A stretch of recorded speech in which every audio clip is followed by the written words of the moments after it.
Ako si Maria at ito ang aking kwento.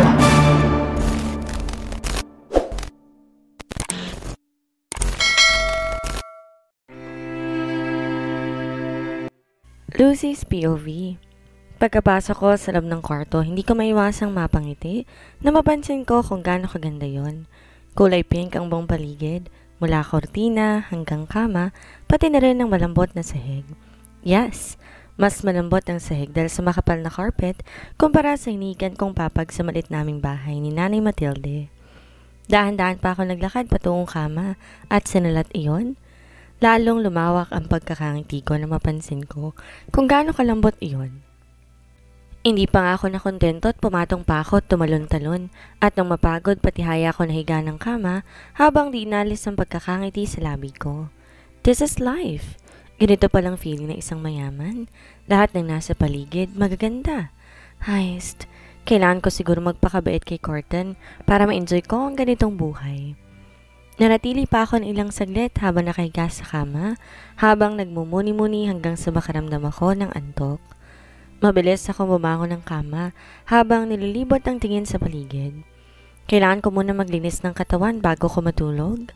Maghapon ako nasa biyahe at feeling ko nanlalagkit na ang buo kong katawan. Mabilis ako naglakad sa isang nakasaradong pintuan. Binuksan ko yon at di ko maiwasang mapangiti nang kagad tumambad sa paningin ko ang isang walk-in closet. Excited akong pumasok sa loob at lalo ko nakaramdam ng tawa na mapansin ko may mga damit na nakahanger. Yes, mga damit at feeling ko kasya sa akin. Di na ako nagpatumpik-tumpik pa. Humugot ako ng isang ternong blouse at pajama at mabilis lumabas ng kwarto. Wala akong pamalit dahil yung paper bag na naglalaman ng damit na binigay sa akin kagabi ni Corton, hindi ko na alam kung nasa na. Tatanganin ko na lang bukas si Corton. Binuksan ko isang pintuan at laking pasalamat ko dahil ito na ang banyo. Mabilis akong pumasok sa loob at hinubad lahat ng saplot ko sa katawan. Tama si Corton. Mukha na akong dugyutin dahil kagabi ba tong suot-suot ko. Ibig sabihin halos 24 oras na itong suot-suot ko. Di lang ako sure pero feeling ko mangangamoy na ako. Marunong naman akong gumamit ng shower kaya kaagad kong binuksan yon. Bukas ko na lang iikutin tong malaking banyo. Bala ko din gamitin tong bathtub sa mga susunod na araw. Sa ngayon, tamang shower na muna at linis ng katawan. Ginamit ko ang mga pwedeng gamitin dito sa loob ng banyo. Mula shampoo, body wash, sabon at kung ano-ano pa. May pansabon pa nga sa mukha eh. As in, kompleto at feeling ko nga pinagandaan din ni Corton ang pagdating ko sa bahay na ito. Swak kasi talaga sa akin ang mga gamit na naririto eh. Halos 30 minutes din akong naligo. Kinuskus ko ang mga libag ko sa katawan at nang matapos na mabilis kong pinatuyo ang katawan ko gamit ang napakabangong kulay puting towel. Pinatuyo ko ang aking buhok gamit ang nakita kong hair dryer. Buti na lang talaga hindi ako tatanga-tanga sa mga ganitong klaseng gamit. Sa kwarto na rin ako nagbihis ng damit pantulog. Sakto lang sa akin ang damit pantulog na nakuha ko sa loob ng walk-in closet kaya't alam ko magiging komportable ako buong gabi. Halos alas 12 na ng hating gabi ako natapos at nahiga ng kama at mabilis din akong nakatulog. Pagkasayad pa lang ng likod ko sa malambot na kama. Nagising ako kinabukasan sa mahinang tunog ng alarm clock sa bedside table ko. Di pa sana ako babangon pero nang bumulaga sa mga mata ko ang magarabong kwarto, dali-dali akong bumaba ng kama. Pilit ko pang siniksik sa isipan ko kung nasan ako pero nang ma-realize ko na wala na pala ako sa bahay ni Nanay Matilde, hindi ko maiwasang mapangiti ng malungkot. Oo nga pala, nasa poder na ako ni Corton Montalibano at nandito na ako sa Maynila. Malayo na ako sa lugar ko saan ako una nag-iisip. Wala na si Nanay. Ang tinuring kong ina sa mahabang panahon na itinago niya sa akin tunay kong pagkatao. Halos pumatak na naman ang luha sa aking mga mata habang kinakapa kong suot kong kwintas. Ito na lang nag-iisang meron ako para mahanap ko ang tunay kong mga magulang. Kung sino man sila, sana mag-cruise ng landas namin. Gusto kong magkaroon ng kumpletong pagkakakinanlan. Gusto kong malaman kung sino ba talaga ako, kung sinong pamilya ko. Panigurado ako na Lucia Vera ang pangalan ko dahil yun ang nakaukit sa pendant ng kwintas. Kung anong tunay kong apelido, yun ang dapat kong alamin. Dapat kasi kumpletong pangalan ng nilagay nila eh, para di sana ako mahirapan na hanapin sila. Di ko na namalayan pa ang paglandas ng luha sa aking mga mata. Akala ko ayos na ako, pero nagkakamali ako. Masakit pa rin palang katotohanan na eto ako ngayon. Hindi malaman kung anong kinabukasang naghihintay sa akin sa mga kamay ni Carton. Ilang saglit din akong nagmumuni-muni. Pinilit kong maging kalmado kasabay ng pagpunas ko sa sarili kong luha. Hindi ako dapat umiyak. Sa ngayon, kailangan kong i-enjoy ang buhay sa bahay na to. Alam ko, hindi ako pababayaan ni Carton. Mabait siya at patuloy akong aasa na hindi ako mapapahamak sa mga kamay niya. Ginawa ko ang morning routine ko bago nagpa siyang lumabas ng kwarto. Di na rin ako nag-abala pa na magpalit ng damit. Kumakalam na naman na sikmura ako. Naghahanap na naman na makakain. Manang, si Carton po. Kaagad na tanong ko sa isa sa mga kasambahay na nabungaran ko. Abala ito sa pagpapakintab ng sahig. Saglit din tong natigilan nang marinig ang boses ko at dali-daling tumayo sa bayo ko. Nasa garden po, ma'am, sagot nito. Kaagad naman akong tumango at naglakad pababa ng hagdan. Diretso ko sa labas ng bahay at habang nilibot ko ang tingin sa paligid, isang mahinang hagikik ang narinig ko. Dali-dali ako naglakad patungo doon at di na ako nagulat pa nang kaagad bumulaga sa mga mata ko ang isang sexing babae. Nakadekwatro to habang di inaalis sa mga mata kay Carton na nooy tagaktak ang pawis dahil sa kanyang morning exercise. Kahit saan pala talaga magpunta tong si Carton, may nakasunod sa kanyang kulasisi. Di na ako nagtataka pa kung balang araw, malalaman ko na lang nagkalat na ang lahi nito. Ang hindi ko maintindihan sa dami ng mga babae na nakapaligid sa kanya ako pa talagang naisip niyang bigyan ng marriage proposal? Kailangan niya pang gumastos para lang mapapayag ako, gayong marami naman palang babaeng nakapaligid sa kanya. Or baka naman ayaw niya lang ng commitment dahil alam niya sa sarili niya na hindi ko siya papatulan. Na hindi ako magkakandara pa at basta na lang bubuka ka mapansin niya lang. Ma'am, nakaready na pong pagkain niyo sa dining area. Napakislot ako sa gulat na may biglang nagsalita sa tagiliran ko. Abala kasi mga mata ko kakatitig sa babaeng halos ipakita na ang kanyang panty kay Carton. Mapansin lamang siya. Para siyang kitikiti na ewan. Nakakagulat ka naman, manang. Bakit bigla ka na lang sumusulpot na parang kabuti? Di ko maiwasang bigkas. Kaagad napayo ko si manang at tumingin ng dispensa. Naku, patawad po ma'am kung nagulat ko po kayo. Baka sangkaba sa boses niya habang sinasabi ang katagang yon, kaya hindi ko maiwasang matawa. Ano ka ba, manang? Di mo naman kailangan matakot sa akin eh. Di po ako nangangain ng tao. Relax po. Tatatawa kong sagot sa kanya at tinapik pa to sa may braso. Natigilan naman to at nahihiyang tumitig sa akin. Naku ma'am, pasensya na po. Mahigpit na pinagbabawal kasi ni sir makipag-usap sa mga bisita niya. Nahihiya nitong sagot. Talaga po? Sabihin niyo nga, manang, masama po ba talagang ugali niya? Halos pabulong ko na ring tanong sa kanya. Napatingin pa si manang sa paligid pero bago ito dahan-dahang tumango. Sobra ma'am. Tsaka sa dami ng babaeng dinala ni sir dito, kayo pa lang pong pinakit niya sa second floor. Pabulong na sagot nito. Di ko naman maiwasang magulat. Ako pa lang. Ibig niyo po bang sabihin manang special ako? Sagot ko. Dahan-dahan naman tong tumango. Oo naman, ma'am. Kilala mo po ba kung sino yung babaeng nasa harapan ngayon ni sir? Si Rika po yan. Anak ng mga Vito. Diyan lang yan nakatira sa katapat na bahay. Walang ginawa ang babaeng yan kundi magkabol kay Sir Carton. Di naman siya pinapatulan. Nagmumukha ng chibipay sa mga ginagawa niya eh. Chismis ni manang sa akin. Lalo naman itong nakuhang atensyon ko. Sumulya pa ako saglit sa gawin nila Carton bago ko siya hinila papasok sa bahay. Masarap kumain ng agahan kapag may kachismisan, kaya't parang pasok si manang sa kriteria ko. Malaki ang bahay na to at kailangan ko talaga na may makakausap. Hawak-hawak ko pa rin si manang hanggang makapasok na kami ng dining area. Nagtatakang napasunod na lang ko ng tingin sa amin ng ilan sa mga kasambahay na nakakasalubong namin, pero wala akong pakialam. Ang gusto ko lang sa mga sandaling ito, malagyan ng naman ng sikmura ko habang may nakakausap.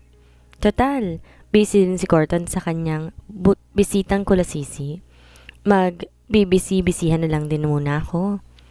Pagkatingin ko nga sa dining table, kaagad na naagaw ang atensyon ko sa pagkaing nakapatong sa mesa.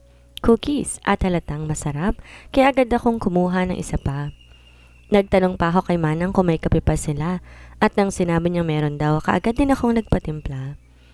Habang hinihintay ko ang kape, nilalantakan ko na ang cookies. Pasok talaga kasi sa panlasa ko eh. Lasang mayaman kaya masarap. Ma'am, eto na po ang kape ninyo. Teka lang po kinain niyo na po yung cookies? Gulat na wika ni Manang habang nilapag nito ang kape sa harapan ko. Nagpasalamat naman ako sa kanya at saka tumango. Opo, ang sarap nga po eh. Saan niyo po yung binili, Manang? Sagot ko habang hinahalo-halo ko pa ang kape ko. Papalamigin ko lang ng konti bago ko iinumin. Baka mapasok ko eh. Halo ka, ma'am. Pasalubong po yun ni Ma'am Rica para kay sir. Kabilin-bilinan niya pa naman kanina na walang ibang po pwedeng kumain yan, kundi si sir lang. Kinakabahang sagot ni Manang. Di ko naman maiwasang mapanganga dahil sa sinabi niya. Po, bakit po hindi niyo kagad sinabi? Tsaka 6 na piraso lang naman yun. Damot naman ng Rica na yan. Nagbigay na nga lang, kakarampot pa. Di nga ako nabusog eh. Naka-ismid kong sagot. Di nakasagot si Manang. Tulala lang tong nakatitig sa akin pero halata sa kanyang mukha. Kinakabahan siya. Wala na eh, nakain ko na. Don't worry, Manang. Akong bahala magsabi kay Corton na kinain ko na. Di naman siguro siya magagalit, di ba? Parang gusto ko na rin kabahan habang sinasabi kong katagang yon. Di rin ako sure kung matutuwa ba o magagalit sa akin si Corton dahil kinain kong cookies na pasalubong sa kanya ng admirer niya. Heist, bakit ba kasi? Sa dinami-rami ng pagkain nandito sa mesa, yung cookies pa talagang napagdiskitahan ko. First day ko sa malapalasyang bahay na to pero mukhang cookies pa yatang dahilan para maligwak ako. Imbes marami pa akong itanong kay Manang, nakalimutan ko na tuloy. Sino ba naman kasing hindi kakabahan? Gayong feeling ko nakagawa ko ng isang malaking pagkakamali. Kung pwede nga lang hugutin ko sa bituka ko ang cookies, ginawa ko na sana. Kainis? Promise, mag-iingat na talaga ako sa susunod. Hindi pala lahat ng pagkain na nakikita sa mesa pwedeng kainin. Ma'am, paano yan? Paano kung hahanapin ng Rica na yan ng cookies? Kadalasan pa naman, di na natuloy pa ni Manang ang sasabihin niya. Nakasabay kaming nakarinig ng mga ibag na paparating. Mabilis umalis si Manang sa harapan ko, pumesto sa may sulok na bahagi ng dining area. Para naman akong biglang naistatwa. Di ako makakilos sa kinaupuan ko dahil sa matinding kaba. Lintik kasing cookies na yun eh. Pahamak. Di na talaga ako kakain ng cookies na yan habang buhay. Promise. Habang palapit ng palapit ang mga ibag, parang gusto ko naman maglaho sa aking kinaupuan. Hanggang naramdaman ko na lang ang pagbantay ng kamay ng kusino sa balikat ko. Gulat ako napatingala at kaagad sumalubong sa paningin ko ang pawis na si Corton. Nakangiti ito sa akin kasabay na mabilisang pagdampi ng labi niya sa labi ko. Kaagad namang nanlaki ang mga mata ko dahil sa gulat. Patawarin ako ng mga ninuno ko. Kahit dampi lang per first kiss ko yun eh. Bakit dito pa? Sa dining area pa talaga at sa harap ng babae na nanlilisik ang mga mata habang nakatitig sa akin? Kulang na lang patayin niya ako sa mga titig niya eh. Gising na pa lang, sweetheart ko. Kamusta ang tulog mo? Isasama sana kita sa exercise ko kaya lang naisip ko baka napagod ka masyado kagabi. Good morning, sweetheart. Nakangiting wika ni Corton sa akin. Di ako nakaimik. Hanggang ngayon, pilit pa rin pinoproseso ng utak ko ang mga nangyayari. Di ko to inaasahan. Aga-aga tapos ito na kagad ang sasalubong sa akin? Asawa? Kailan ka pa nag-asawa? Nagising lang ako sa katotohanan nang marinig ko ang halos pasigaw na tanong ng babaeng ipinaglihi yata sa sama ng loob dahil kulang na lang saksakin ako sa paraan ng pagkakatitig niya sa akin. Sa sobrang kabang nararamdaman ko, wala sa sariling napainom ako ng kape at kagad ko ring niluwa dahil sobrang init na pala. Ginawa ko ba namang tubig ang kape? Yan tuloy, napasong dila ko. Hey, careful sweetheart. Si Rica lang yan, huwag kang magselos sa kanya dahil malapit talaga siya sa akin. Kapit-bahay lang natin ang mga magulang niya, kaya't sana maging kaibigan mo rin siya. Narinig kong muling wika ni Corton. Di ko na tuloy mapigilan ang titigan nito ng masama. Ano ba ang pinagsasabi niya? Wala ito sa usapan namin Di tuloy ako ready. Don't tell me na akong ipapain niya sa malditang babaeng to. Ang tanong, Kaiba ng powers kong kamalditahan ito. Ngayon pa lang kita ko na sa kanyang mga mata na di niya talaga matanggap na nag-asawa na pala si Corton. Court, what's this? Nag-asawa ka na? Kailan pa? Bakit di ko yata alam to? Paano na ako? Muling tanong ng babaeng nagngangalang Rika. Sa pagkakataong to, basag na ang kanyang boses. Namumula na ang kanyang mga mata. Palatandaan na nagpipigil na tong maiyak. Rika, please. Ano pa pinagsasabi mo? Anong paano ka? Di kita maintindihan. Nagmamaang-maanga namang sagot ni Corton kay Rika. Tumitig pa sa akin si Corton sabay kindat. Di ko naman maintindihan ang ibig niyang sabihin kaya pinanlakihan ko siya ng mga mata. Iiwas sana ako nung mapansin ko. Bumaba ang mukha niya sa mukha ko pero maling akala pala. May gusto pala siyang sabihin sa akin. Missy, sumakay ka na kasi. Pakita mo sa kanya na asawa mo ko at ayaw mong may ibang babaeng aali-aligid sa akin. Bulong nito sabay kagat niya sa tenga ko. Di ko naman maiwasang mapakislot kasabay ng pigil na paghagikik dahil talaga namang nakiliti ako sa ginawa niya sa akin. Galit na galit namang tumitig sa akin si Rika at kung wala lang siguro si Corton, baka kanina pa ako sinugod at sinabunutan.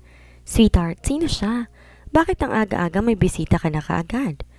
Pilit kong nilakipan ng lambing ang boses ko habang sinasabi ang katagang iyon. Naramdaman ko pa ang pagkapit ni Corton sa aking bewang gamit ang matigas niyang braso. Kikiligin na sana ako pero kaagad na udlot dahil bumalahon ng iyak si Rika sa harap namin. Court, ang sama-sama mo. Bakit nagawa mo to sa akin? Bakit mo ako pinaasa?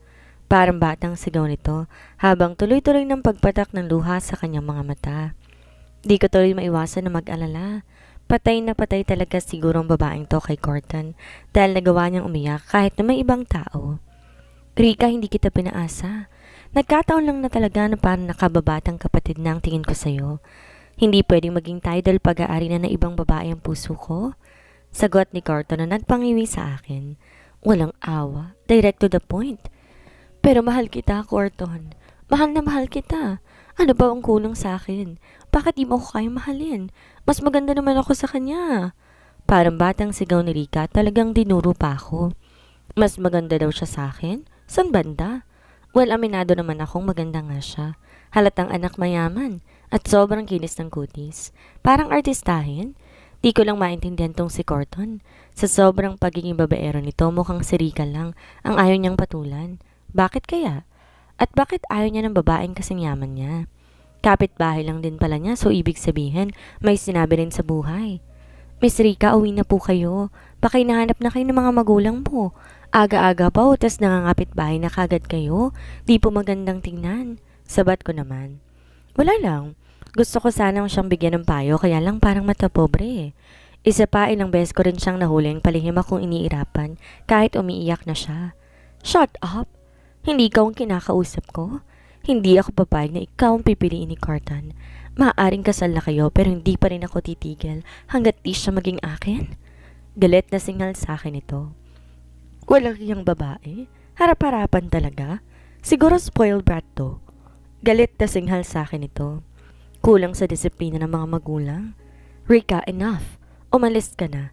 Hindi porket hinayaan kitang pumasok dito sa bahay, malayo mo ng sigaw-sigawan ng asawa ko. Wala na magandang patutunguhan ng pag-uusap na to kaya umalis ka na. Seryosong sabat naman ni Corton. Natigilan naman si Rika habang patuloy ito sa pagluha at akmang hahawak pa sana kay Corton pero mabilis din itong nakaiwas. Matalim na sinilyapan muna ako ni Rika bago padabog na lumabas ng dining area. Nakahinga na sana ako ng maluwag nang tuluyang nakalabas ng dining area si Rika pero nagulat na lang ako dahil bigla itong bumalik. Matalim ang mga mata nito. Diretsong titig niya sa mesa. Nasaan ang cookies ko? Kaagad na tanong nito na nagpakaba sa akin. Di ko na tuloy napigilan pang sarili ko na mapakapit kay Corton. Pambihira. Pinalikan niya pa talaga ang cookies na pasalubong niya. Para kay Corton? Akala ko ba mayaman siya? Nasaan ang cookies ko? Bakit wala nang naman ang lagayan? Galit na naman siya. Lalong dumoble ang frustration na nakaguhit sa mukha nito. Rika, stop it. Hindi mo kailangan magwala. Pwede kang magtanong pero wag kang sumigaw, please. Awat naman ni Corton.